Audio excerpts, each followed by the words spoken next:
The other day I said about volunteers.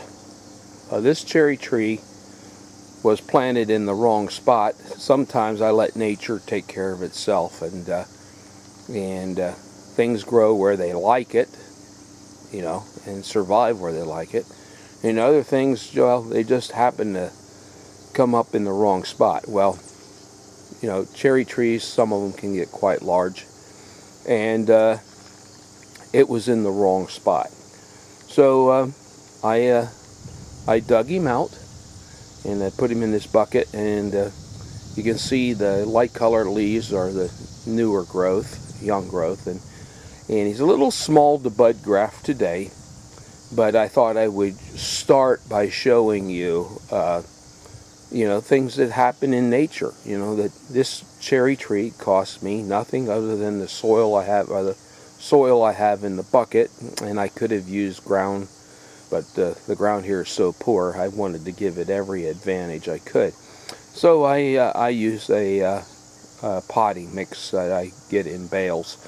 But today I'm going to be doing some bud grafting, and I'm going to try to film it. And also, this tree is hard to. It would be hard to film me bud grafting this, where I hope to find something to graft a little bit larger. Okay, I will do a bud graft and try to show you how I do bud grafting. This is the time, the end of July, the beginning of August. You look for, and we'll check the bark, make sure it's slipping, and that will determine whether I do this film or not. Okay. Okay, folks, I promised you that I'd do a video on how I do bud grafting, and of course the sun is shining, and it's too early to start working into tomatoes. That's what my project for today. But there's some things you're going to need. It can be a pocket knife. It can be a utility knife. It can be any kind of knife that has a pretty decent edge, good and sharp. You're going to want, if you only wanted to do one tool, you could use, if you had a good pocket knife that would actually cut your cyan wood off, that would be okay. But instead, I mean, this came from an auction. My friend got it. He got like 3 of them for $2, and a pair of shears, and this is an anvil type. Something to disinfect your tools. This is a bleach solution. There are 3 other things I use, and you'll hear me talk about doing things on the cheap because, well, the Amish people live with very little money, and it isn't how much you have coming in, it's how much you have going out. And if you plug the holes going out, and you don't need as much coming in, and that's how they survive. Well, this was given to me. It's pretty ratty looking now because it's been in the greenhouse. That's where I keep it stored. But this is a toilet bowl ring. Cheapest grafting wax you'll ever find. It's kind of sticky. You'll want to have something to, a rag. And we talk about plugging holes. Well, you just think about how much money you spend on paper towels.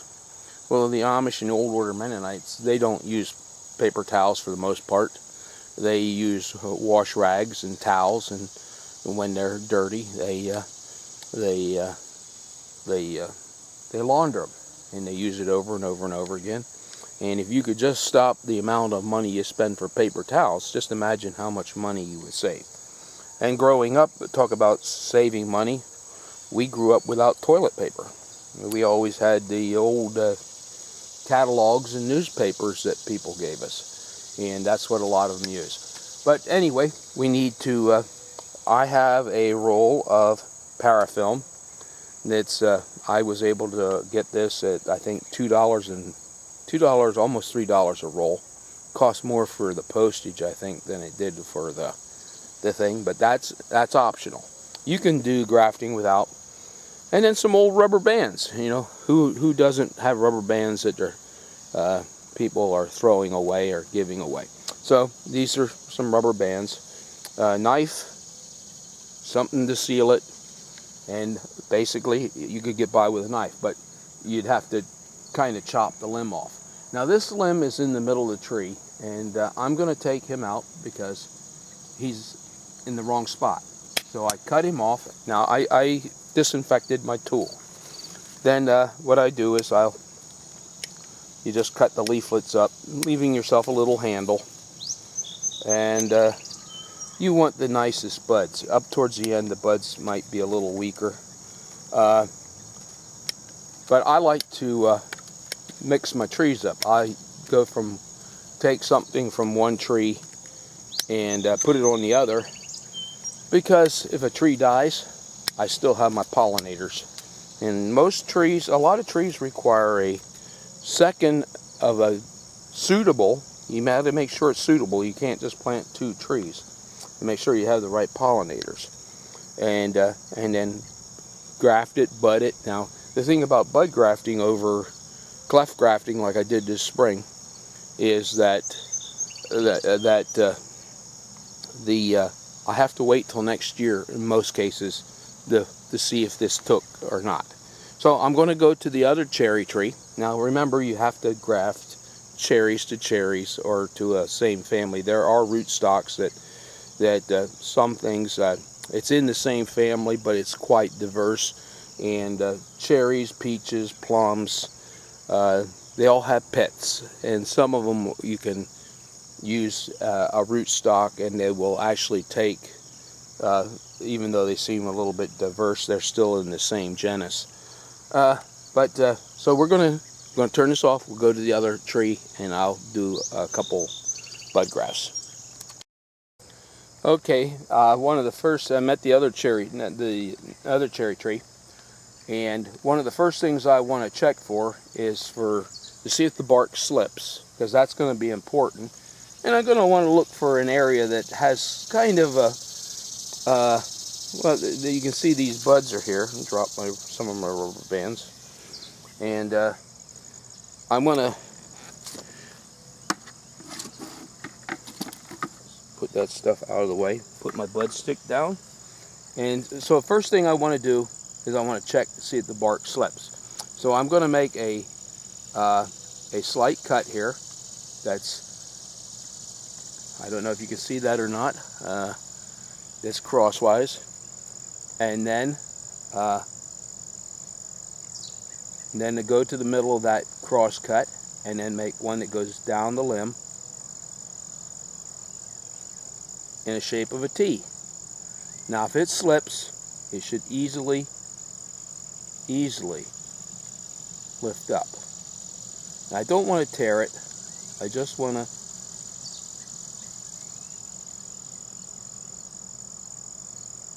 lift it up. And there's only a short window of time that you can actually do this in the summertime. It's one of the grafts you can do in the summertime.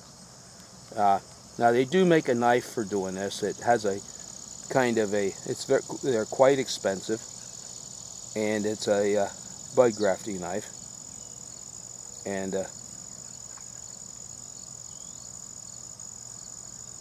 I'm a little clumsy. Don't want to rip it.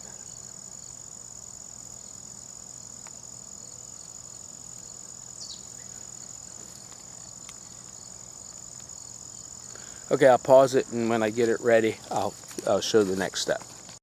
Okay, there I have my little T thing. It's not slipping as well as I'd like. I don't know if I missed my window.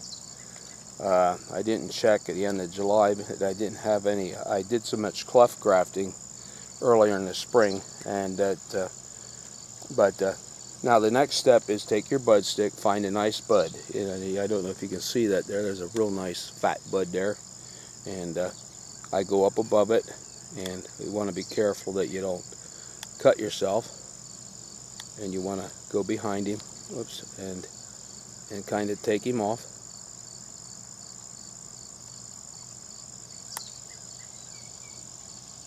And if there's wood behind it, you're supposed to remove that.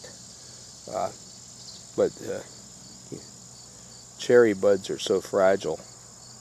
And there's my bud. And I'll set my bud stick down, put my knife in my pocket, and or we'll have it handy. And I'm going to take and I'm going to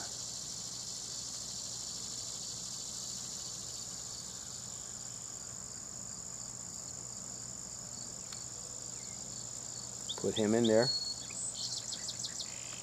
and get him in. I'm going to have to trim him a little bit.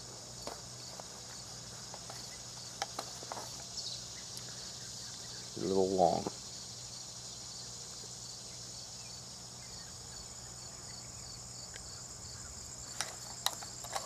And while I'm down here, you can use a rubber band, or this parafilm is nice for the fact that if you can afford it, that it doesn't have to biodegrade, or I mean it will biodegrade.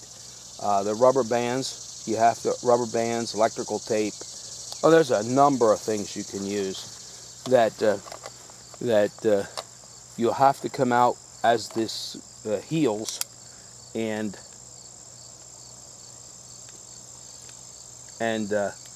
loosen it up, or you'll end up killing your limb because it'll girdle the tree. So I take and I try to scoot him down in there so that we get the green layer with the green layer. And it's the green layer that's so important. Now you can take a rubber band, but like I said, the rubber band, electrical tape, whatever you have. People even use string, rope, and the other thing you want to make sure is that you have this bud as it starts to grow out protected. And I had one beautiful tree, and we had a really bad storm. Now with parafilm, you can go. The nice thing about parafilm is you can go right over the bud, and it's just like a waxy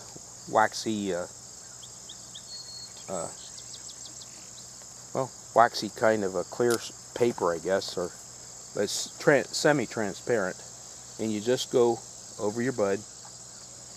I'm gonna kind of remove that there a little bit. We don't need that on there anymore. That's my handle to work with it, so I'm not touching it a whole lot. And this seals up, but now if I'm going to use a rubber band, I'll show you that too. Just so.